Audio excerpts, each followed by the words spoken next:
Today's video update na naman tayo ng lagay ng traffic dito sa may EDSA ngayong Martes ng umaga. So ang petsa ngayon sa mga nakakalimot ng petsa dahil masyadong maraming activity. May 7, 2024 Tuesday. Ikaw na overheat ka ba? WMF 982 overheat ka ba?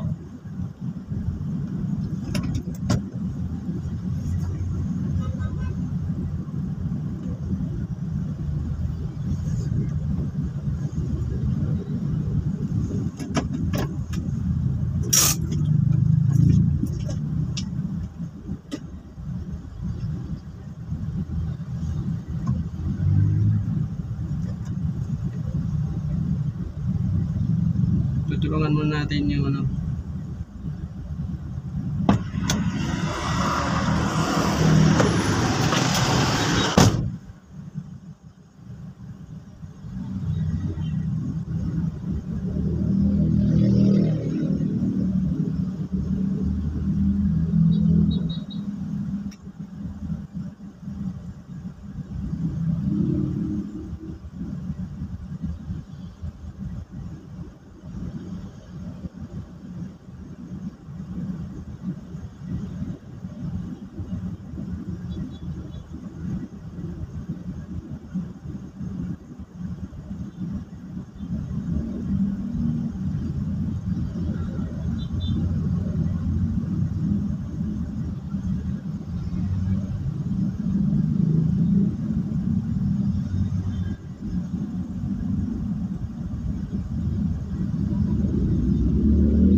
Alright, so ito nga yung EDSA, no?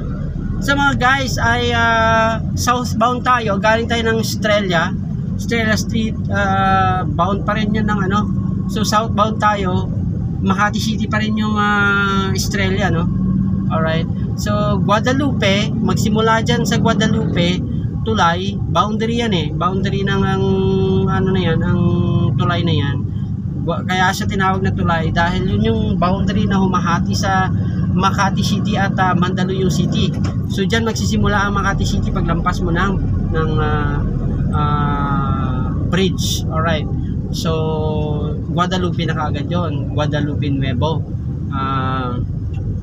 Ngayon, starting point natin naman ay Estrella Street. So southbound tayo, Buendia na tayo ngayon, no? Ito tingnan nyo ang kalakaran, ang lagay ng trapiko every morning. Ito mga guys, very usual ito, ang nangyayari dito sa may sa may EDSA. Ganito araw-araw.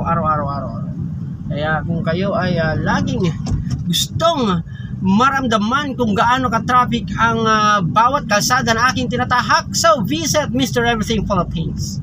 Dito nyo matutunghayan ang iba't ibang lagay ng mga kalsada sa aking dimension, dahil iulat natin ang lagay ng trapiko saan mang sulok ng Metro Manila, kung saan man tayo napadpad, saan man tayo napadayo, saan man tayo napasyal, saan man tayo naglilibot-libot, ay nandito nyo makikita lahat-lahat sa aking channel, Mr. Everything Philippines. Oy, Sir Marty Channel, lagi ka nagpapashoutout sa akin, Sir Marty Channel ng Parañaque City. Alright, si Sir Kylie Simons always watching me while he is harvesting the lobster in Nova Scotia, Canada. Sir Kylie Simons, how are you? And take care always while you are in the middle of the sea and harvesting the yummy, the flavorful lobster in your country. Alright.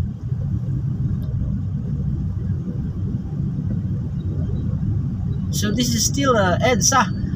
EDSA is the #1 road in the Philippines, the #1 road, the busiest road in our country.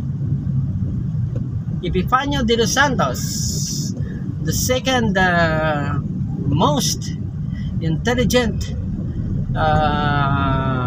people considering here in the country Philippines. Alright, dahil ito ay marami itong contribution sa ating bansa. Unang-una na dyan ang pagiging makata, pagiging matalino, politician. Marami siyang alam na salita, marami siyang alam na lingwahe para makipagsalamuha sa iba't ibang mga banyaga na narito sa atin para protektahan or isi-save or idepensa ang ating bayan sa anumang tangka ng pananakop ng mga dayuhan sa ating lugar. Kaya itong ating tinuturing na pangalawang pinakamatalinong Pilipino sa kasaysayan ng ating bansa na si Epifanio de los Santos, ayan, in memory of Epifanio de los Santos, ito ang kalsada ay ipinangalanan in memory under his name. Ang aking tinutukoy ay si Epifanio de los Santos. So kaya siya tinawag na EDSA dahil ang kanyang pangalan ay Epifanio de los Santos. At naging EDSA dahil Epifanio de los Santos Avenue. Maraming salamat sa laging pag-antabay, pagtutok, pagtangkilik sa aking dimensyon, sa aking bahay, sa aking pagtatanghal, sa aking pagsasalaysay ng lagay ng trapiko dito sa Metro Manila. So EDSA ngayon ang ating southbound. Ito ang ating today's topic. Kung kayo ay napapansin nyo, no, na dumadaan ako sa may EDSA carousel, EDSA busway, EDSA bus line. So ano ito? Bus lane, EDSA bus lane. Ano ito, legit ito sa may pagdating sa may Ayala kasi legit, no? Dito kami sama-sama kami dito lahat na dito sa may Ayala. O yan, Ayala Tunnel. Kaya baka mamaya sasabihin nyo, why you're overtaking the bus lane, which is supposedly for this, exclusively for the bus. So ano to legit ito na tinatahan ko ay ilalim ito ilalim. So since wala namang doon sa may, wala kasi itong zipper lane so lahat naman sasakyan dito, ibig sabihin ino-honor, no? Ino-honor ng Metropolitan Manila Development Authority, I don't know kung basta dito walang zipper lane. So it means walang zipper lane, ibig sabihin pwede kang mag-overtake sa may bus lane. So unlike sa other avenue, no, sa mga other na mga lugar tulad nito, lahat kami dumadaan dito. Di tulad ng ibang mga cities, no, na nakaano sa EDSA, yan naka yung ibang lane naka talagang exclusively for bus lane. So dito sa may bandang Magallanes at Ayala, no, halo-halo kami rito. Okay? So kung sakali man na disclaimer, kung sakali man na ayaw nyo na bakit ako dumadaan dito na dapat tutularan nyo ako, well, lahat po kasi talaga dumadaan dito sa may Ayala at saka sa may Magallanes, dyan sa may bus lane, lahat ng private, lahat ng motorcycle. So aside doon sa mga ibang may naka zipper lane, nilagyan ng concrete barrier, so hindi namin dinadaanan yun. Okay? Just to put on the record. Alright?